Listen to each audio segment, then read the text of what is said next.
Bonjour à tous et bienvenue dans cette nouvelle Open the Watt en compagnie de Mika. Ouais, salut. Aujourd'hui on vous présente Shadows Amsterdam, le nouveau jeu chez Libellude, un jeu de Mathieu Albert. C'est un jeu de communication avec des images comme ce qu'on connaît avec Dixit et Mysterium de chez le même éditeur. C'est un jeu en équipe de 2 à 8 joueurs, ça dure 30 minutes et c'est à partir de 10 ans. Regardons le dos de la boîte. Alors là, on a une version anglaise du jeu, mais bien évidemment, il y aurait une version French, of course. Vous avez même un petit QR code pour le coopératif game avec une application, parce qu'il y a un mode 2 à 3 joueurs assez particulier. Mais voilà, il fallait le dire. C'est un jeu en équipe, mais il y a aussi une version de 3 joueurs. Exactement. Regardons le matériel. Alors c'est une boîte bien remplie. Ah oui, c'est vrai qu'elle fait son petit poids. Il va y avoir pas mal de tuiles. Parce que vu le dos de la boîte, on commence avec des petits paravents, avec des pouvoirs. Donc chaque équipe a son petit paravent, derrière lequel il va cacher sa tuile. Comme dans un Codenames, on va avoir une personne, alors j'ai oublié le nom, mais qui est le détective qui va... L'inspecteur, quoi. L'inspecteur, voilà, qui va avoir les indices et les tuiles qu'il va falloir faire deviner aux autres. Et c'est derrière ce paravent qu'il va cacher, et vous avez aussi un rappel des différentes tuiles. La règle du jeu. La règle du jeu, bien entendu. Donc là, qui est en anglais, mais qui sera en français, bien évidemment. On a une double page de mise en place, histoire de bien mettre le jeu en place. Ensuite, vous avez les règles du jeu, l'objectif du jeu, comment ça se joue. Et c'est globalement tout. Après, vous avez différents points de règles sur comment gagner. Mais c'est assez simple, en fait. C'est vraiment de la communication par image, comme dans un Mysterium, où on va devoir déplacer des pions sur un plateau en communiquant avec des images. Exactement. Ce plateau, le voici, le voilà. Encore sous scellé. Tout à fait, il est tout neuf.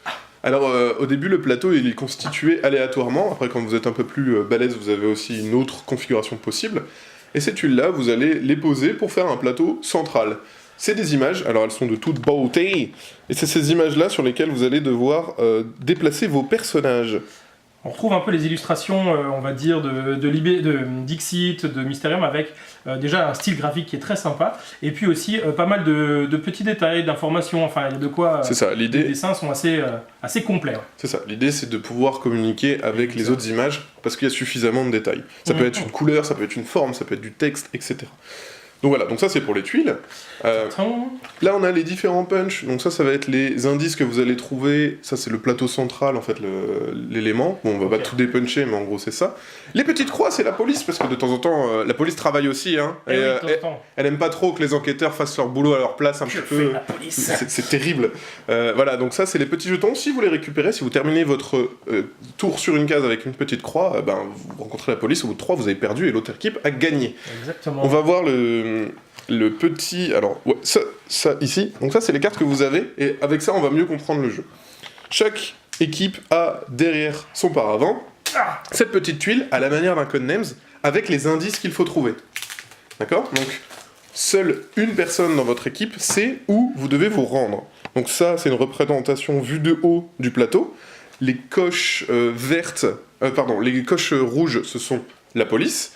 Les noirs, c'est les endroits où vous avez des indices. Les oranges, si vous êtes l'équipe orange, c'est là où vous avez des indices. Et les bicolores, c'est un indice commun.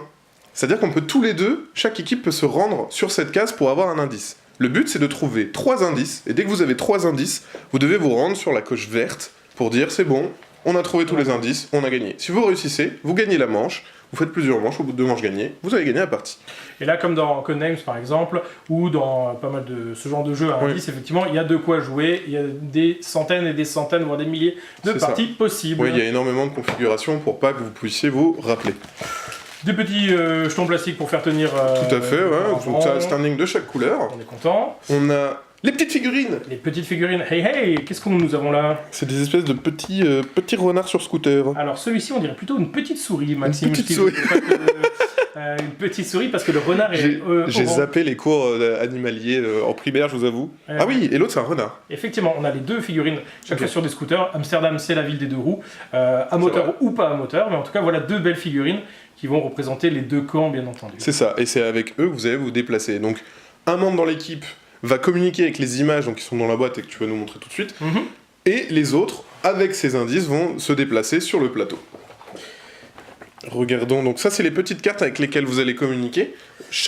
Dans chaque équipe, vous allez en avoir 10, et vous allez pouvoir communiquer avec les autres grâce à ces images, en donnant une ou 2.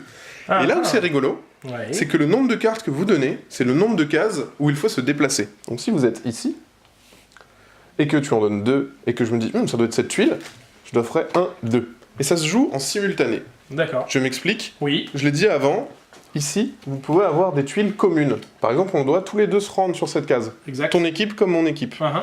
Donc, une fois qu'on a les indices, on réfléchit vite, on se dit il faut aller là, tac tac, et on se déplace dès qu'on est bon. Si on se déplace sur la même case, premier arrivé, premier servi. Tout à fait. Exact. Du coup, Et là, ça, on a c'est les les cartes indices, si j'ai bien compris, c'est ça, hein? C'est ça. Ok. Et là, pareil, on retrouve des dessins très sympas.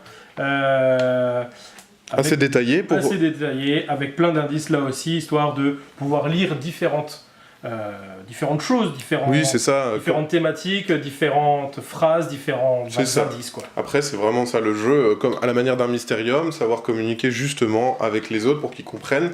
Le nombre de cartes que vous donnez aussi, ça donne un indice sur quelle case où aller. Ok. Si c'est qu'une carte, c'est que autour de toi. Exact. Si c'est deux, c'est à deux cases, De cases et ainsi de etc. suite. Ok, ouais, très bien. Voilà. Eh bien, ce n'est pas plus compliqué que ça. Il y a un dernier truc dans la boîte qu'on n'a pas montré, c'est un petit marqueur en bois qui permet de marquer derrière son paravent où est notre équipe, etc. Ah oui, ok. C'est pour Ça- savoir pour C'est ça. l'inspecteur entre Pour guillemets, marquer. où est-ce qu'on Voilà, c'est ça. trouve. Aussi simple que ça. Ok. Eh bien voilà, c'était une présentation de Shadows of Amsterdam, un jeu en équipe de communication non verbale. Bien sûr, comme d'habitude, on vous fait des gros bisous. On vous dit à la prochaine, et puis ciao! Ciao, ciao!